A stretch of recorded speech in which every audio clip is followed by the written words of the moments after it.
up, guys? Welcome to Literary Gladiators. Today we are your hosts, Nicole, Christine, Charlie, and Josh. And today we're going to talk about a certain work. So, Rob, what are we talking about? Araby by James Joyce. Ooh, James Joyce. He's known for long things. Challenging, too. Sorry. Okay, so what's the first question? Is there any correlation between the story of the dead priests and loss of innocence? If so, what? It was probably intended in some way. You always have to make the assumption that these things are intended because James Joyce is trying to complicate the reader in some way, so they actually keep an eye on the work.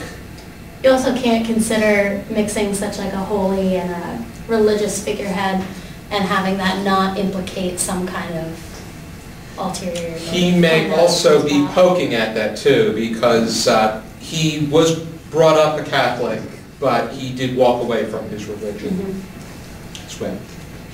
So is he saying that Catholicism is what's stealing the innocence?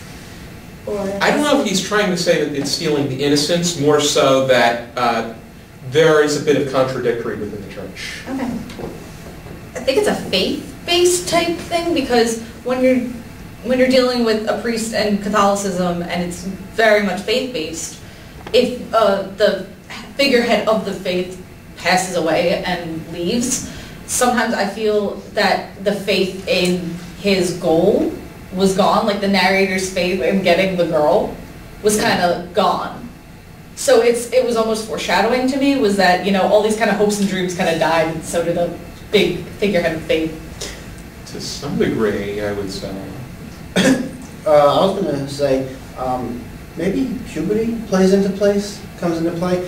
This kid, he's really obsessed with this one girl, and, you know, there's your loss of innocence right there, puberty. Because when I see a drum set, they're all playing that thing. He's still pursuing the girl when he's getting the gift, too. Yeah.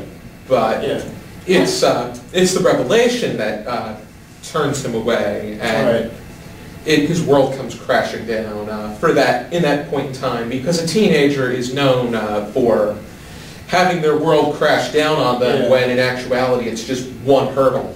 Yeah. What is the importance of the narrator's hesitancy in buying something?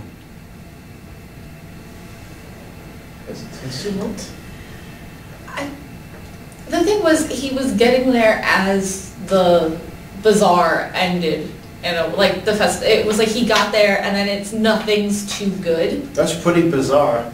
Like nothing might be good enough, in a way. And he doesn't want to be wasteful about it either. Yeah. He showed out that now he has this opportunity, but it's not He the opportunity he thought it was going to be. He didn't know where he was going and who this girl really was that he was pursuing. Turns out this girl had plenty of other boys.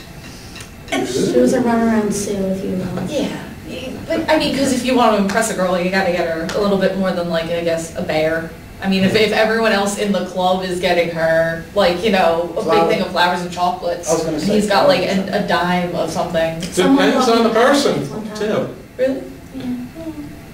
Right? That's sweet. So, yeah, that I think played into it, his desire to impress her, but there was nothing good enough, so he felt that it was just a waste.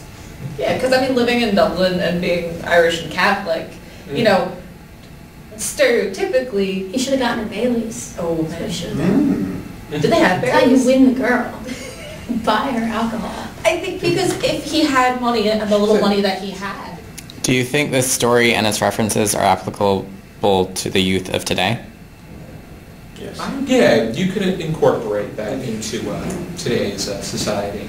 I just feel like today's youths just don't give a damn. Yeah. And they wouldn't even like have these inward struggles about such simplistic things like the religion that plays into it and the pursuit of the woman and puberty, as Charlie mentioned. I don't think they weigh those things as heavily now. 100 years ago, they had people looked at things in such a way, only they were less extreme than we would think of them today. Yeah, I mean, I just think that demographically speaking, from where our youths are here in the dirty jers, if you will, they don't even care. No, I have never seen a teenage boy of late try to even woo a girl.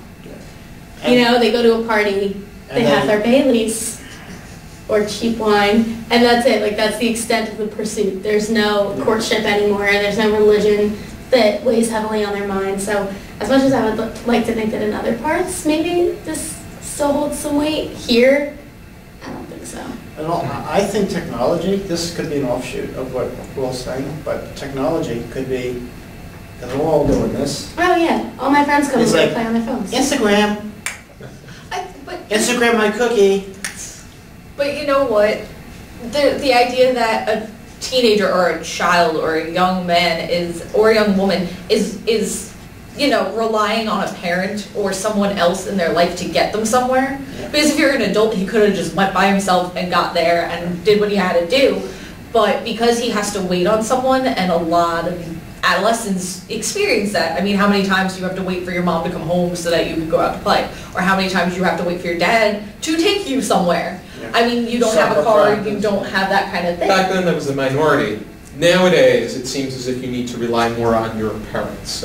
But yeah, I disagree in a way. I think today it's less of a reliance. I think because I work closely with kids, and I think the oldest group I have is 15-year-olds. Parents are working more often. They're working. They don't, and even you know, I see the leniency come in with their older friends that are 3 years older than them are just coming and picking them up or taking care of them, and it's not from an adult perspective that they're watching over these people. It's a friendship, and it's a huge age gap, and it's highly influential.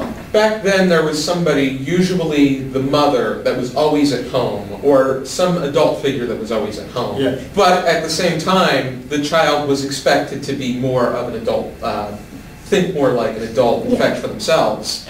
Nowadays, the gaps are stretching. There really isn't much of a parental guidance, and at the same time, the kids they really don't fetch for themselves as well.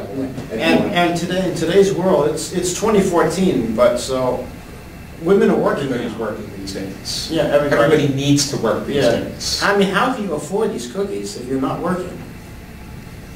Well, I mean, that's like where he get his money, because if we're talking time period wise, he could have had his own money from working, but also he could have been working to help the family. And he wouldn't have had that much money, and that brings back to, though, maybe he didn't want to spend his money on something wasteful.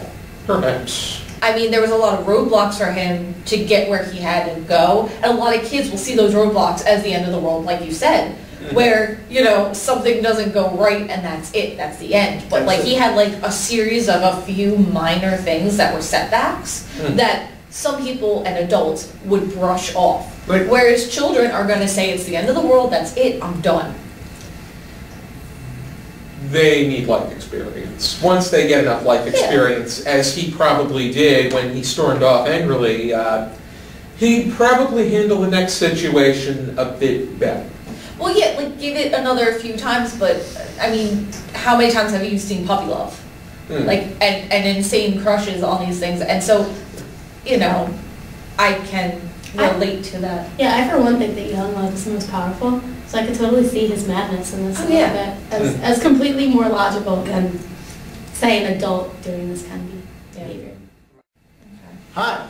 If you're interested in reading Araby on your own time, you could pick up a copy of Dubliners, the collection by James Joyce. You can find it at Barnes & Noble, or you can research on Amazon.